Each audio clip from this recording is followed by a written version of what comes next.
नमस्कार, बहुत स्वागत है आपका जी दिल्ली एनसीआर हरियाणा देख रहे हैं आप। मैं हूं आपके साथ दीपिका ओझा। इस वक्त आम आदमी पार्टी के खेमे में जमकर हलचल मची हुई है और इसी पर विस्तार से क्या वाद विवाद हो रहा है चर्चा करेंगे, क्योंकि सवाल दिल्ली का है।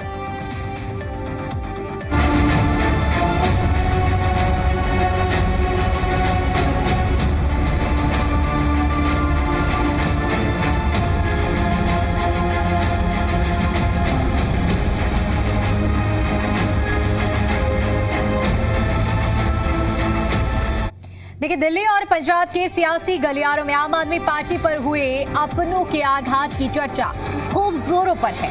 आम आदमी पार्टी को मिले इस धोखे से पार पाना पार्टी के लिए बेहद मुश्किल है। अपनों के विश्वासघात से हाशिए पर आई पार्टी को अब विरोधी दलों के दिग्गज सचेत कर रहे हैं कि हो सकता है कि आने वाले दिनों में बीजेपी सांसदों के अलावा आम आदमी पार्टी के विधायक भी बीजेपी में शामिल हो जाएं।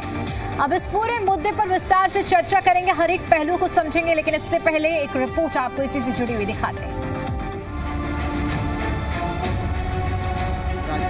राज्यसभा सांसद राघव चड्ढा ने एक पटकथा लिखी और 24 अप्रैल को उस पटकथा को पर्दे पर उतार दिया। बस फिर क्या था, मुख्य किरदार में राघव चड्ढा और 6 अन्य सांसद को स्टार की भूमिका में। इस सियासी फिल्म की कहानी बगावत पर केंद्रित थी और पर्दे पर उतरते ही फिल्म देश भर में छा गई। इस राजनीतिक कहानी ने देश भर के लोगों का ध्यान अपनी ओर खींचा। फिल्म सुपरहिट हुई, बीजेपी को फायदा हुआ और आम आदमी पार्टी को घाटा। इस सियासी उथल पुथल ने दिल्ली और पंजाब में राजनीतिक पारा हाई कर दिया और उठ खड़ा हुआ बयानों का बवंडर। आपके 7 सांसदों ने छोड़ा पार्टी का साथ। आप निजी स्वार्थ के लिए कर रही काम। जो पार्टी से गए वो पंजाबियों के गद्दार। अरविंद केजरीवाल महिला विरोधी हैं। इन लोगों ने पार्टी के साथ विश्वासघात किया। पार्टी टूटे ना टूटे, अगले साल इलेक्शन में दिख जाएगा। दिल्ली की जनता इनकी सच्चाई समझ गई है। हो सकता है आपके 50 विधायक भी बीजेपी में शामिल हो जाएं। पंजाब के विधायक भी छुटकारा चाहते हैं। पंजाब में आप हारी तो बन जाएगी इतिहास। केजरीवाल समेत सभी को बीजेपी में चले जाना चाहिए। ये 7 सांसद नहीं, 7 गद्दार हैं। मैं ये मानती हूँ कि अरविंद केजरीवाल एक निहायती महिला विरोधी इंसान है। आज आम आदमी पार्टी और अरविंद केजरीवाल इस देश में झूठ, भ्रष्टाचार और गुंडागर्दी के लिए जाने जाते हैं। एक पार्टी जो अपकमिंग पार्टी है जिसमें आपको राइजिंग स्टार का दर्जा मिल रहा है, आप उसको छोड़ के अनपढ़ गुंडे जिसको आप खुद कहते हो उसको ज्वाइन करते हो, तो आपके मॉरल कहाँ पे है?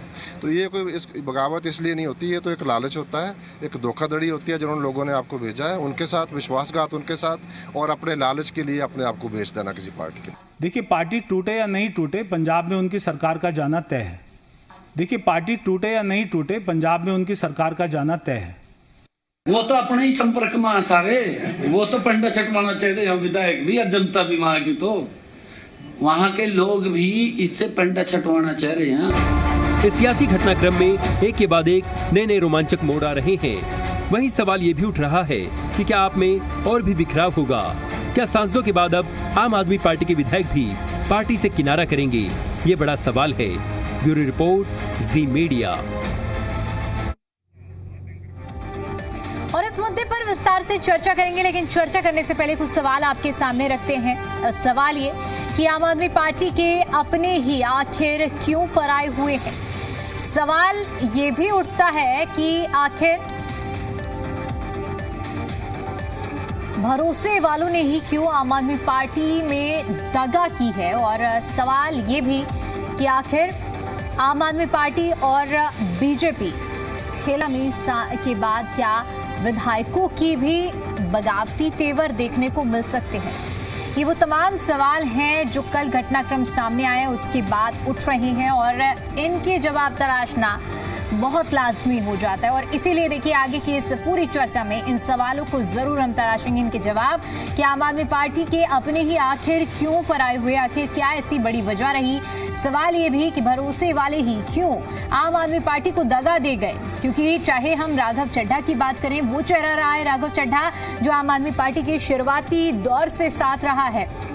फाउंडिंग पिलर्स जो कह सकते हैं, उसमें राघव चड्ढा का भी नाम रहा है। और ऐसे में राघव चड्ढा का और उनके साथ साथ कुल मिलाकर जो 7 राज्यसभा सांसद बगावती तेवर दिखाते हुए भारतीय जनता पार्टी में विलय कर गए और अपने पीछे जो बातें कह गए हैं, जो आरोप आम आदमी पार्टी पर लगा गए हैं, वो अपने आप में काफी बड़े हैं।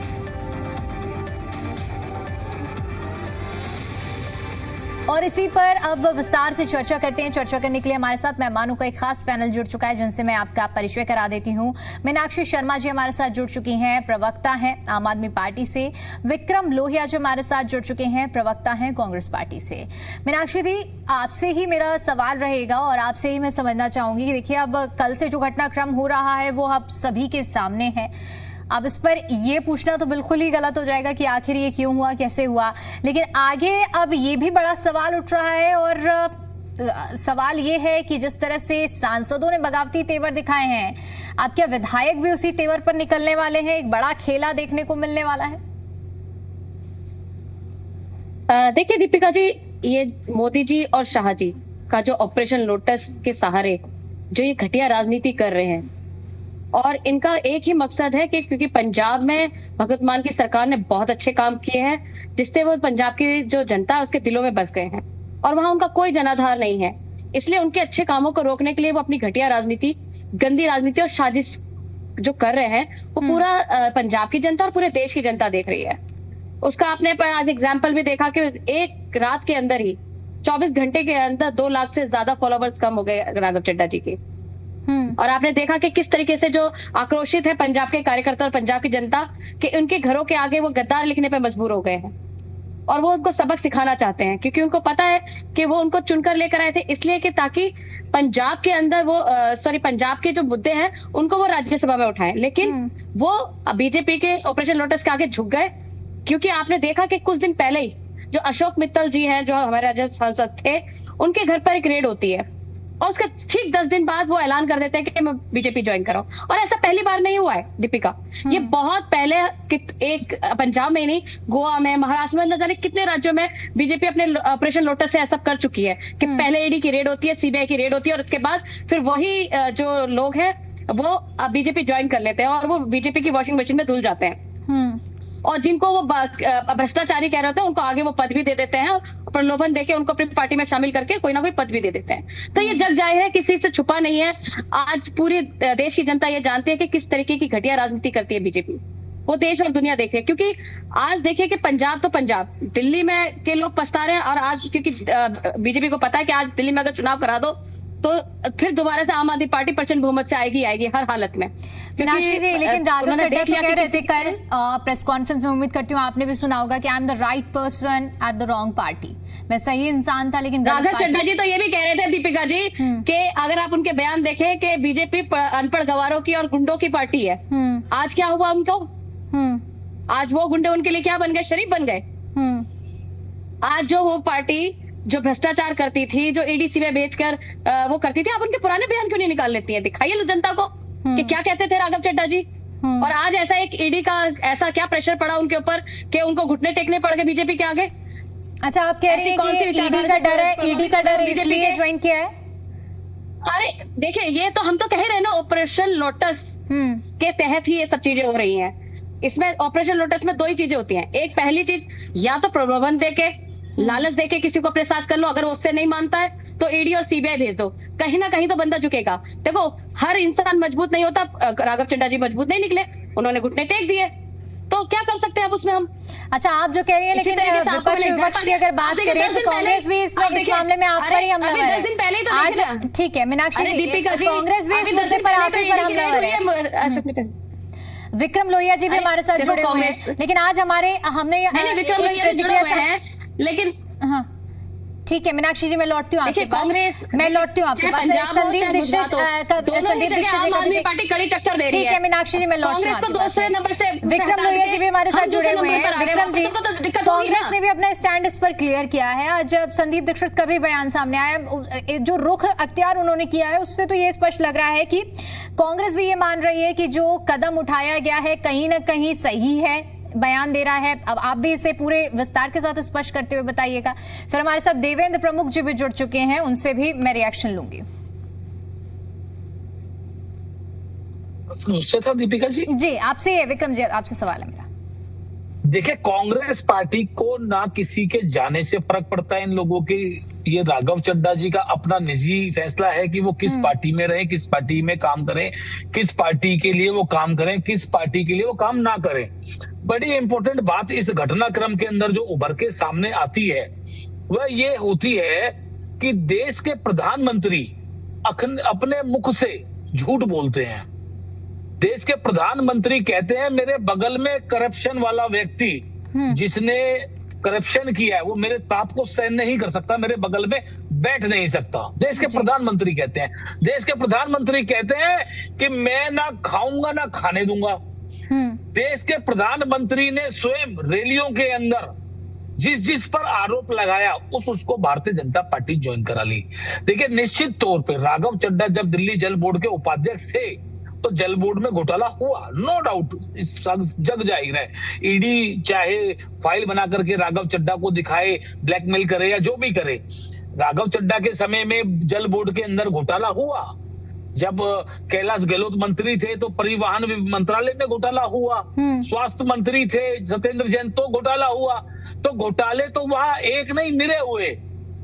लेकिन मेरा प्रश्न आज भारतीय जनता पार्टी से है। मैं ये पूछना चाहता हूं देश के प्रधानमंत्री जी से कि जब 10 दिन पहले ईडी की रेड अशोक मित्तल के घर पे लग रही थी तो कल नितिन नवीन उनको लड्डू क्यों खिला रहे थे? शर्म आनी चाहिए। भारतीय जनता पार्टी को माफी मांगनी चाहिए कि नितिन नवीन राष्ट्रीय अध्यक्ष भारतीय जनता पार्टी जिसके घर पे ईडी की रेड लग रही है, या तो ईडी की जो रेड है वो फेक थी या ईडी की रेड अगर जायज थी, ईडी के पास पर्याप्त सबूत थे कि इनका किसी मामले में इन्वॉल्वमेंट है। अगर इन्वॉल्वमेंट है, ईडी ने रेड मारी है, तो नितिन नवीन को लड्डू नहीं खिलाना चाहिए था। भारतीय जनता पार्टी के नेता अमित शाह, प्रधानमंत्री नितिन नवीन, नड्डा पड्डा, जितने भी लीडर हैं, ये अपराधियों के लिए अपने दरवाजे, पार्टी के दरवाजे क्यों खोलते हैं? इन्होंने नवीन जिंदल को कोल ब्लॉक के अंदर कालिक कह करके बोला, उसको पार्टी ज्वाइन करा ली, लोकसभा का सांसद बना दिया। इन्होंने शुभेंदु अधिकारी को भ्रष्टाचारी का अपनी पार्टी ज्वाइन करा दी, सांसद बना दिया। अपनी पार्टी के जिस नेता को, ये अजीत पवार को, इन्होंने 70,000 करोड़ का घोटालेबाज का अपने पार्टी के दरवाजे खोल दिए। नहीं, शर्म नहीं आती इन लोगों को जिनको भ्रष्टाचारी कहते हैं? मुझे तो हंसी भी आती है। मुझे हंसी आती है दीपिका कि देश के प्रधानमंत्री जिनको यशस्वी प्रधानमंत्री भारतीय जनता पार्टी कहती है, क्या ऐसे यशस्वी प्रधानमंत्री होते हैं? ठीक है, जो भ्रष्टाचार पे लगाम लगाने की बात करते हैं और भ्रष्टाचार पे लगाम लगाने की बजाय वो भ्रष्टाचारियों के लिए अपनी पार्टी के दरवाजे खोल देते हैं। ठीक है, देवेंद्र जी से मैं अब इसी पर जवाब लेती हूँ। समर्थन नहीं। ठीक है देवेंद्र जी, टू द पॉइंट जवाब दीजिएगा। दो मुख्य यहाँ पर मुद्दे हैं। मीनाक्षी जी ने अपनी बात रखी, शुरुआत उन्होंने ऑपरेशन लोटस के साथ की कि बीजेपी हमेशा ऑपरेशन लोटस के जरिए तोड़भांज की राजनीति करती है। दूसरी तरफ विक्रम जी भी अभी जब अपनी बात रख रहे हैं, सीधे तौर पर कहना यह है कि पहले तो आरोप लगते हैं जब वो पार्टी, विपक्षी पार्टी में व्यक्ति होता है, लेकिन जब आपकी पार्टी में आ जाता है तो धीरे धीरे वो आरोप लगने खत्म हो जाते हैं और वो व्यक्ति पूरी तरह से पाक साफ हो जाता है। तो आप जब इस तरह के जो आरोप लग रहे हैं, कैसे इसे जस्टिफाई करेंगे? एक तरफ भ्रष्टाचार मुक्त बनाने की आप बात करते हैं, दूसरी तरफ उन्हीं लोगों को अगर वो भ्रष्टाचार में लिप्त पाए जा रहे हैं, 10 दिन पहले ईडी की रेड अगर उनके यहाँ हो रही है और आप अपनी पार्टी में शामिल करते हैं, तो दाग तो लगेगा ना? देखिए दीपिका जी, सबसे पहले तो मैं कहूंगा कि ये राजनीति है, आरोप प्रत्यारोप का दौर तो इसमें चलता है। कभी कांग्रेस लगाती है तो कभी बसपा सपा भी लगाती है, अपना अपना तरीका है सबका। लेकिन जब तक कोई चीज किसी पर साबित ना हो जाए तब तक उसे मौका दिया जाता है। इसमें बड़ी बात यह है कि राहुल गांधी से लेकर सोनिया गांधी और वाड्रा जी तक जितनी बात करें, प्रियंका जी पर मैं नहीं उठा रहा उंगली, सारे लोग अभी जमानत पर हैं जी। भाई सबकी जमानत हुई है तो क्या आरोपी सब सारे जमानत पर है? पूरी क्या वो आरोपी साबित होने? नंबर आने दीजिए भाई। अरे जब आप बोल रहे थे तो मैं बेतुकी बातों का विक्रम जी, आपको आपका ना पॉइंट रखने का मैं पूरा समय दूंगी मैं। पहले उनको बात पूरी कर लेने दीजिए। आपका जो भी विरोध होगा आप अपना विरोध जरूर दर्ज कराइएगा। पहले उनको अपनी बात तो पूरी कर लेने दीजिए। पहले उनको अपनी बात पूरी कर लेने दीजिए। दीपा जी, मैं बता रहा हूँ दीपिका जी, ये लाखों करोड़ों घोटाले के जन्मदाता हैं। इन्होंने कॉमनवेल्थ से लेकर कॉल तक लेकर कोयला तक लेकर देश में मैं आपका दर्ज कराना चाहता हूं। देखिए आप दोनों से मैं कहूंगी, देवेंद्र जी और विक्रम जी, उनकी जांच करा दीजिए। देखिए ये गलत उनके केस जहां थे वो हेडिंग सारे लोग। मैंने अच्छा आपसे सवाल किया ऑपरेशन लोटस पर, जिस अभी ज्वाइनिंग पर हो रहा है, इस मुद्दे पर आप जवाब दीजिए। ठीक है विक्रम जी, मैं आऊंगी मैं आपके पास में, ऐसे बात नहीं समझ में आएगी। देवेंद्र जी समझाइए, दीपिका जी जो बात है बातें करें। ठीक है, आपसे जो सवाल किया देवेंद्र जी, आप उस पर टू द पॉइंट जवाब दे दीजिए। प्रधानमंत्री के लिए बकवास करोगे, मैं सुन लूंगा क्या? रिश्वत लेते हुए आज जो सांसद आए ना, जिन्हें लोटस बता रहे हो, वो तुम लोगों की औकात पता कराए हैं सारे, एक फील्ड पर लड़के कर आ रहे हैं। भारतीय जनता पार्टी के राष्ट्रीय अध्यक्ष करा रहे हैं। भारतीय जनता पार्टी के राष्ट्रीय अध्यक्ष क्या थे तुम? शर्म नहीं आती तुम लोगों को? सबूत बता रहे हैं आप लोगों ने, जो सांसद कर रहे हैं बैठ करके, उनकी बात सुनिए। भाजपा ने कोई सफाई नहीं दी है, भाजपा को कोई जरूरत नहीं है, भाजपा से भी कोई क्वेश्चन नहीं है। जन्मदाता क्वेश्चन उनसे शहीदों के ताबूत में घोटाला करने वाले लोग, उनकी सुनिए और हिम्मत रखिए। शहीदों के ताबूत में घोटाला करने वाले लोग, बेवजह की बातें मत शहीदों के ताबूत में घोटाला करने वाले लोग। अच्छा ठीक है, एक दूसरे पर अब आरोप प्रत्यारोप मत करिए विक्रम जी और देवेंद्र जी। ठीक है विक्रम जी, एक मिनट दोनों का ना मजबूरन मुझे दोनों का ही ऑडियो डाउन कराना पड़ेगा। अगर इस तरह आप दोनों आपस में लड़ते रहेंगे तो फिर मुझे दोनों का ऑडियो डाउन कराना पड़ेगा। बीच में काउंटर ना किया जाए। अब एक करके अपनी बात रखिए। ठीक है, देखिए दीपिका जी, विक्रम जी, जिन्होंने शहीदों के ताबूत में घोटाला किया, ये बात कर चर्चा को आप लोग प्लीज दूसरे डायरेक्शन में मत ले जाइए, वरना मुझे आप दोनों का ऑडियो डाउन करवा कर मीनाक्षी जी के पास जाना पड़ेगा। दीपिका जी, ठीक है, तुम्हारी राहुल गांधी एंड पार्टी का जवाब ये बांट रहा, उन्होंने 6,000 6 लाख एक लाश उठाने के शहीदों के ताजा घटना बता रहा हूं। जी, ये ऑन रिकॉर्ड आई है, जो आपदा आई थी 2013 में, याद है नहीं है? आपको याद है या नहीं है?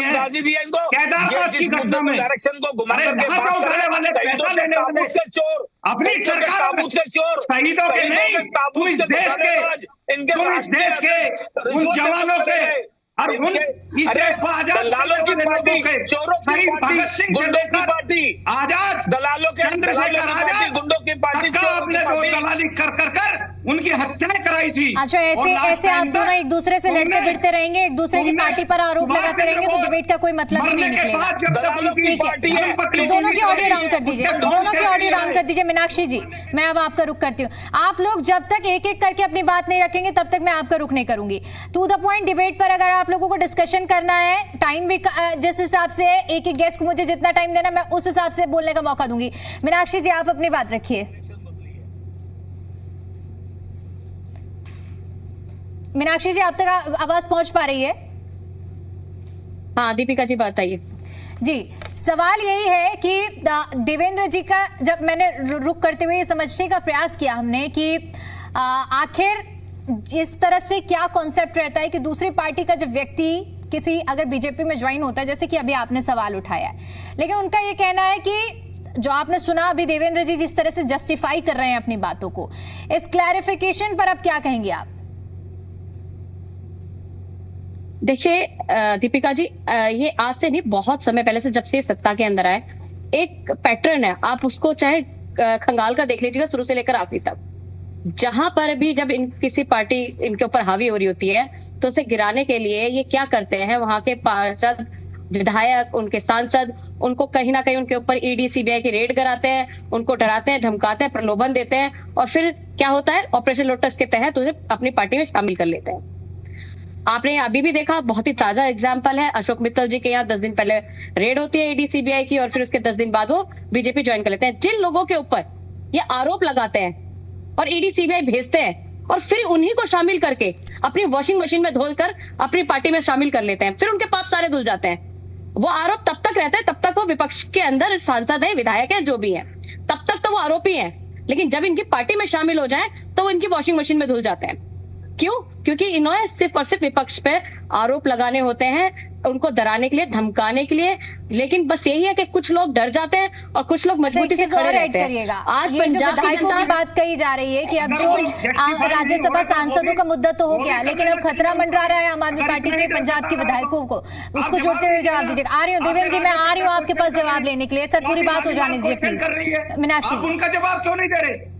देखिए दीपिका जी, ये सारी चीजें अफवाहें हैं जो कांग्रेस के द्वारा और बीजेपी के द्वारा फैलाई जा रही हैं। ऐसा कुछ भी नहीं है। हमारे सारे विधायक भगतवान जी के साथ राष्ट्रपति से अपना समय मांग रहे हैं ताकि इन 7 गद्दारों के खिलाफ, जिन्होंने पंजाब के साथ गद्दारी की है, पंजाब की जनता के साथ गद्दारी की है, उनके लिए रिकॉल किया जा सके उन्हें।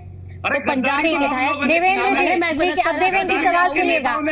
देवेंद्र जी को और हमारे विधायकों को समय दें ताकि वो रिकॉल के लिए उनसे बात कर सके, क्योंकि इन लोगों ने पंजाब की जनता के साथ गद्दारी की है और असंवैधानिक तरीके से अपना विलय किया है बीजेपी के अंदर, और इनकी सदस्यता बिल्कुल खत्म होनी चाहिए, क्योंकि पंजाब की जनता और हमारे सारे कार्यकर्ता पंजाब के जितने भी हैं वो यही चाहते हैं कि इन गद्दारों को इनकी सजा देनी चाहिए।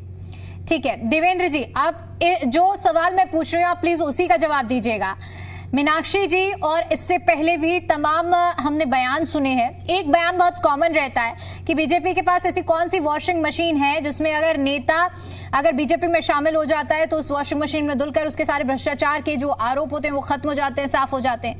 ना लेफ्ट ना राइट, सीधा आप स्ट्रेट इस सवाल का जवाब आंसर दीजिएगा प्लीज। दीपक जी, सबसे पहले मैं ये काम क्लियर करता हूँ आपको, कोई वॉशिंग मशीन नहीं है। भारतीय जनता पार्टी दुनिया का सबसे बड़ा राजनीतिक दल है, भारत की सबसे बड़ी पार्टी है, संवैधानिक सिस्टमैटिक पार्टी है। अगर कोई नेता इस तरीके का एडिकेट लगा रहा है कि पार्टी में आने के बाद उनके मुकदमे अगर खत्म हो गए हों, उनकी हेयरिंग कराकर चेक कर लें कि जिस पर जो मुकदमा उनकी सरकार से पहले जमा था उसमें कोई रिलीफ मिला तो वहां उससे माननीय सुप्रीम कोर्ट के माध्यम से, माननीय कोर्ट के माध्यम से एविडेंस के साथ आकर जनता के बीच में लाएं, भ्रमित ना करें। दूसरी बात, जिस तरीके से स्वाति मालीवाल ने कहा कि 2 वर्ष पहले मेरे साथ एक महिला के साथ जो गद्दारी और जो पिटाई और जो बदतमीजी हुई है उसकी शिकायत मैं बराबर केजरीवाल जी से कर रही थी। उसके बाद राघव चड्ढा जी ने एक चीज क्लियर की है, उन्होंने बताया कि हमारी जो मैं संस्थापक सदस्य हूं, किस पार्टी को लेकर कहां प्रशांत भूषण से लेकर कुमार विश्वास तक लेकर क्यों जो है संस्थापक सदस्य इस पार्टी को छोड़कर गए, उसका जवाब वो दे रहे हैं। भारतीय जनता पार्टी से जो क्वेश्चन आप कर रहे हो उसी का जवाब हम देने के लिए आ रहे हैं। आप बार बार घुमा रहे हो। मैं ये कह रहा हूं कि डिबेट में रहिए। अगर आप ठीक थे, अगर आपके यहाँ ईडी या गलत हुआ है तो आपके माननीय सांसदों ने आपके माध्यम से वो एक बात बताइए, जिनके पास ईडी सीबीआई तो कई बार और क्यों ज्वाइन करते हैं? ईडी जिनके पास ईडी तो केजरीवाल के भी गई है, मुझे बताइए। ईडी तो केजरीवाल के भी गई है, मनीष के यहाँ भी गई है, अगर जो सतेंद्र जैन के यहाँ की गई है, वो लोग क्या बात देख रहे हैं, वो पता क्यों नहीं रहे भाई? ईडी और सीबीआई की रेड होती है। नहीं, ईडी और सीबीआई के ऊपर हो रही है। देवेंद्र जी, अगर वो दागदार नहीं है, अगर वो गलत नहीं है तो सामना करे, डरे नहीं। ईडी और सीबीआई किसी को गलत नहीं भेजती। ईडी और सीबीआई इस देश में भारतीय जनता पार्टी ने नहीं बनाई, ये पहले से बनी हुई है, ये पहले से संस्था है, ये संवैधानिक संस्था है। इसी ईडी से हमारी सरकार ने 3 लाख करोड़ से ज्यादा रेवेन्यू इकट्ठा किया, डकैतों से माल निकाला है, चोरों से माल निकाला है, देश की जीडीपी में जोड़ा है। इसी ईडी में जिसके आप खिलाफ हो, ये ईडी किसी का ऐसे डालने के लिए नहीं बनी। ये ईडी वहाँ जाती है जहाँ जरूरत होती है और कुछ ना कुछ लेकर आती है, कुछ ना कुछ लेकर आती है। बीजेपी में क्यों शामिल होते हैं? अच्छा, ये सवाल मीनाक्षी जी, ठीक है देवेंद्र जी और मीनाक्षी जी, एक मिनट, ये जो सवाल है ये सवाल सिर्फ यहाँ नहीं उठ रहा है, हर जगह ये सवाल उठता है। देवेंद्र जी, मेरे पास टाइम भी कम है, मैं चाहूंगी कि आप यही जवाब दें इसी मुद्दे पर। ठीक है देवेंद्र जी, सवाल वाजिब पूछ रही है मीनाक्षी जी, और बहुत जगह से यही सवाल उठते हैं कि आखिर ऐसी जगह पर जहां पर कार्रवाई होती है उसी के बाद नेता बीजेपी ज्वाइन कर लेते हैं और फिर कार्रवाइयां शांत हो जाती हैं। बहुत छोटा सा जवाब दीजिएगा इस पर। मेरे से क्वेश्चन है, आपसे ही है सर, बीजेपी ज्वाइन कर रहे हैं तो आप ही से सवाल होगा। दीपिका जी एक चीज क्लियर कर रहा हूँ, बस मेरी बात सुना। आज मेरे गले में थोड़ा दिक्कत है, इस वजह से मेरी आवाज जो है वो दिक्कत कर रही है। मैं ये कहता हूँ कि अगर आपको ऐसा लगता है जैसे 7 सांसद हमारे साथ आए या पहले और भी आए हैं और पार्टियों के, तो इनके जो मुखियाओं के पास इनके एविडेंस हैं, जो इन पर मुकदमे दर्ज हैं, आप कोर्ट क्यों नहीं चले जाते? आप भारतीय जनता पार्टी को भी आईना दिखाइए। कोर्ट से तो हम जीत कर भी आ गए, तरीके का झूठ बोलकर निकल जाओगे, बरी कर क्या दिया। हमारे जैसा झूठे आरोप लगाए थे आपको सहन कर लेगा? उसमें तो हम बरी होकर भी आ गए। कोर्ट ने तो हमें बात बरी कर दिया। कोर्ट चाहिए भाई, आपने बताया कि वही ये केजरीवाल कोर्ट की पढ़ाई करते हैं, कोर्ट से हम बरी होकर भी आ गए। ये कोर्ट लेकिन मेरे सवाल का जवाब अभी भी नहीं दे रहे आप। मेरे सवाल का जवाब अभी भी नहीं दे रहे आप। मेरे सवाल का जवाब देने की जवाब चाहिए? बोलिए, क्योंकि आपकी ये जो घटिया राजनीति है उसको पूरा देश जानता है, उसको पंजाब की जनता जानती है, पंजाब की जनता के साथ धोखा किया है। उन 7 साल में केजरीवाल से ज्यादा बड़ा झूठा नहीं है, आपको पंजाब की जनता केजरीवाल से बड़ा कोई कलाकार नहीं है। बंदर की तरह नाचते हैं, झूठ बोलते हैं, सीबीआई और ईडी को भी। चलिए ठीक है, समय मेरे पास कम है, इसलिए मैं फाइनल रिएक्शन ले लेती हूँ। विक्रम जी फाइनल कमेंट दे दीजिए। देखिए, मेरा फाइनल कमेंट यही है कि हर व्यक्ति को अधिकार है, वह किसी भी पार्टी में जा सकता है। अगर उसको अपनी पार्टी से नफरत है तो वो अपनी पार्टी में बात करें। और रही बात भारतीय जनता पार्टी को शर्म आनी चाहिए। अगर भ्रष्टाचारी उनको कह रही है तो उनको भ्रष्टाचारियों को लेने से परहेज करे। और जो ये भाई साहब कह रहे हैं भारतीय जनता पार्टी के समर्थक, इन्हें याद दिला दूं कि बंगारू इसको बीच में ना बोले, इसको समझाइए, बीच में मत बोलिए देवेंद्र जी। इनको इसको बोलो, ये बीच में ना बोले, इसको बोलो, ये बीच में ना बोले। ये वो पार्टी है, ये वो पार्टी है जिन्होंने ताबूत में घोटाला किया। इनके राष्ट्रीय अध्यक्ष बंगारू लक्ष्मण रिश्वत लेते हुए पकड़े गए। ये दलालों की पार्टी है, ये अंग्रेजों के दलालों की पार्टी है, ये अंग्रेजों के दलालों की पार्टी है, ये अंग्रेजों के दलालों की पार्टी है, ये अंग्रेजों के दलालों की पार्टी है, ये अंग्रेजों के दलालों की पार्टी है, तुम्हारी पार्टी है। अंग्रेजों की दलालों की party, compromise party, compromise party, compromise party, PM compromise party, Bharat को आजाद होने के पार्टी, गुंडों की पार्टी, दलालों की पार्टी, ये वही दलाली है जिन्होंने उन्होंने की थी जब हमें पहली बार। चलिए, माफी के साथ रोकना चाहूंगी क्योंकि समय कम है, इसलिए चर्चा को यहीं समाप्त करना पड़ेगा। आप सभी मेहमानों का आज की इस चर्चा में जुड़ने के लिए और अपना कीमती समय देने के लिए बहुत बहुत धन्यवाद। तो देखिए, जिस तरह से जो घटनाक्रम कल हमें देखने को मिला है, इसने सियासत में एक नई उबाल लाकर रख दी है। अब देखने वाली बात